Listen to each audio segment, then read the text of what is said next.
नमस्कार दोस्तों, आर के योजना यूट्यूब चैनल पर आप सभी का स्वागत है।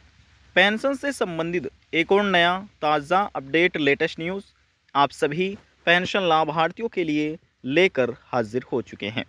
यदि आप भी एक पेंशन लाभार्थी हैं और सरकार से दिव्यांग, विधवा, वृद्धावस्था, कुष्ठ अवस्था या तलाकशुदा में से किसी भी एक पेंशन योजना का आप लाभ ले रहे हैं, आज की यह खबर, यह जानकारी आपके लिए ही है। देखिए, उत्तर प्रदेश राज्य में जो नया पेंशन सत्र है 2024-25 वह प्रारंभ हो गया है।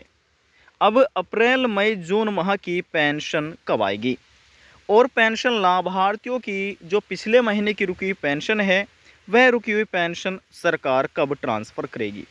3,000 रुपये पेंशन पेमेंट कब लाभार्थियों को दिया जाएगा।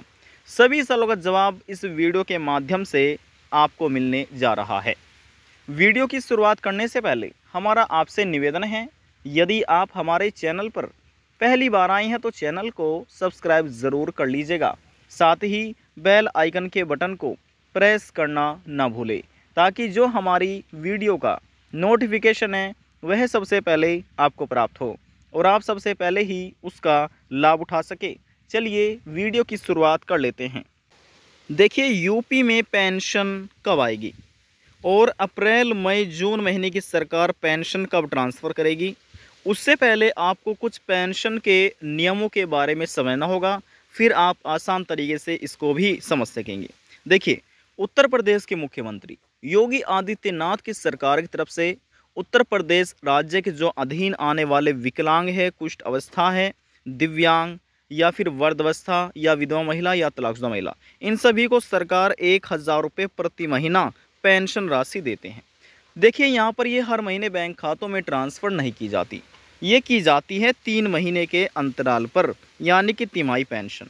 अब जो तिमाही पेंशन है वे 3,000 रुपये हो जाती हैं 3 महीने की। जैसे ही तिमाही पेंशन कंप्लीट होते हैं तो ये 3 महीने की पेंशन सरकार बैंक खातों में ट्रांसफ़र कर देती है। अभी देखिए, इससे पहले जो पेंशन सत्र चल रहा था वह चल रहा था 2024 और 25 और ये समाप्त हो चुका है। ये देखिए, और इस महीने की जो लास्ट इंस्टॉलमेंट थी वह थी जनवरी, फरवरी, मार्च महीने की। समझ रहे हैं ना। तो जनवरी फरवरी की, यानी कि जनवरी, फरवरी, मार्च महीने की जो लास्ट पेमेंट थी वह लाभार्थियों के बैंक खातों में सरकार की तरफ से ट्रांसफ़र कर दी गई थी, जो कि 3,000 रुपये लाभार्थियों को दिए गए हैं।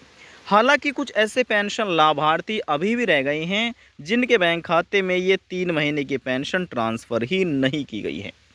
क्यों नहीं की गई है वह कारण हम आपको आगे बताएंगे। तो देखिए, इतना आपने समझ लिया है। अब बात करते हैं जो नया पेंशन सत्र शुरू हो चुका है 1 अप्रैल 2025 की तारीख से। अब देखिए, पेंशन का जो नया सत्र है वह है 2025 और 26। आप इसको पेंशन सेशन भी बोल सकते हैं। अब इसमें किस प्रकार से किस्त ट्रांसफ़र की जाएगी आपको समझना है।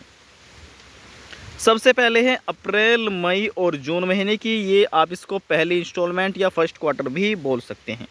दूसरी है क्वार्टर 2, ठीक है, इसमें आएगी आपकी जुलाई, अगस्त, सितंबर महीने की पेंशन। और क्वार्टर 3 में आएगी आपकी अक्टूबर, नवंबर, दिसंबर महीने की पेंशन। और क्वार्टर 4 में आएगी आपके, यानी कि जो चौथी किस्त होगी वह होगी आपकी जनवरी, फरवरी, मार्च महीने की। समझ रहे हैं। तो इस प्रकार से ये सरकार पेमेंट करती है। पहली किस्त है 3,000 रुपये की, यानी कि अप्रैल, मई, जून की। दूसरी किस्त है जुलाई, अगस्त, सितंबर महीने की, ये भी 3,000 रुपये की हैं।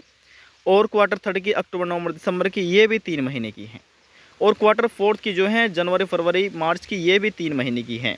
तो इस प्रकार से ये पेंशन सत्र बनाया गया है सरकार द्वारा और तिमाही पेंशन इस प्रकार से ट्रांसफ़र सरकार करती है। अभी देखिए, नया पेंशन सत्र शुरू हो चुका है।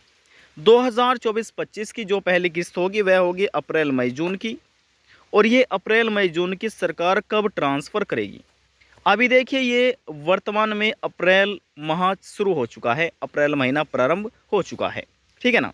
तो जैसे ही ये अप्रैल महीना कंप्लीट हो जाएगा, इसके बाद मई महीने से ही जो पेंशन लाभार्थी हैं दिव्यांग, विधवा, वृद्धावस्था, कुष्ठ अवस्था या तलाकशुदा या फिर वृद्धावस्था, इन्हीं में से किसी को एक को सबसे पहले पेमेंट दिया जाएगा मई के महीने से। इसके बाद जो जून महीना है, जून महीने में सभी को पेमेंट कर दिया जाएगा। बस केवल उसी की पेंशन का पैसा रोक लिया जाता है जिसके आवेदन फार्म में कहीं ना कहीं किसी न किसी प्रकार की कोई गलतियां या त्रुटि पाई जाती है।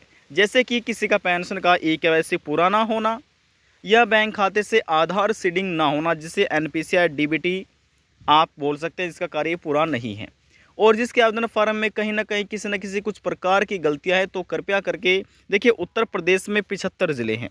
प्रत्येक ज़िले में ज़िला समाज कल्याण और विकास भवन बनाया गया है। तो कृपया करके आप अपने विकास भवन से या ज़िला समाज कल्याण से संपर्क कीजिए और जो आपके आवेदन फार्म में गलतियाँ हो रही है तो वहाँ पर जाकर आप चेक ज़रूर करा लीजिएगा। वहाँ से आपको मालूम हो जाएगा किस प्रकार की गलतियाँ हैं और जैसे आपकी गलतियाँ ठीक हो जाएगी तो जो आपकी रुकी हुई पेंशन है, चाहे 3 महीने की हो, 6 महीने की या 8 महीने की या फिर 1 वर्ष की, सरकार रुका हुआ पैसा एक साथ लाभार्थियों के बैंक खातों में ट्रांसफ़र किया जाता है। उन्हीं को ये रुका हुआ पैसा मिलेगा जिसके आवेदन फार्म में किसी न किसी प्रकार की कोई गलतियां या त्रुटि नहीं होगी और जिसने अपनी गलतियों को ठीक करा लिया है। देखिए दोस्तों, अभी तक आपको ये मालूम हो चुका है कि अप्रैल मई जून महीने की पेंशन 3000 रुपये कब आएगी और यूपी में पेंशन कब आएगी। 2 सवालों का जवाब आपको मिल चुका है। अब देखिए, जो रुकी हुई पेंशन है उसके बारे में बात कर लेते हैं। उत्तर प्रदेश के मुख्यमंत्री योगी आदित्यनाथ की सरकार की तरफ से उत्तर प्रदेश राज्य में जब सरकार अप्रैल मई जून महीने की पेंशन ट्रांसफ़र करेगी तो इसी के साथ साथ ही जो पिछले महीने की पेंशन रुकी हुई है वह भी लाभार्थियों के बैंक खातों में ट्रांसफ़र कर दी जाएगी। समझ रहे हैं? यानी कि अप्रैल मई जून महीने की पेंशन और इससे पहले 3 महीने या 6 महीने की जो रुकी पेंशन है वह भी लाभार्थियों को दे दी जाएगी। तो सरकार इस प्रकार से ये पेंशन पेमेंट करती है, ठीक है ना। तो इस प्रकार से ये लाभार्थियों को पेंशन का पैसा दिया जाता है। आशा करते हैं आपको हमारी दी हुई जानकारी पसंद आई होगी। यदि जानकारी पसंद आई तो वीडियो को ज़रूर लाइक कर दीजिएगा। आपके एक लाइक से हमें बहुत ज़्यादा मोटिवेशन मिलता है। लास्ट में निवेदन यही करेंगे, चैनल को सब्सक्राइब और साथ ही बेल आइकन के बटन को प्रेस करना ना भूलें। अब हम आपसे मिलते हैं नेक्स्ट वीडियो में एक और नई जानकारी के साथ। तब तक के लिए जय हिंद, जय भारत।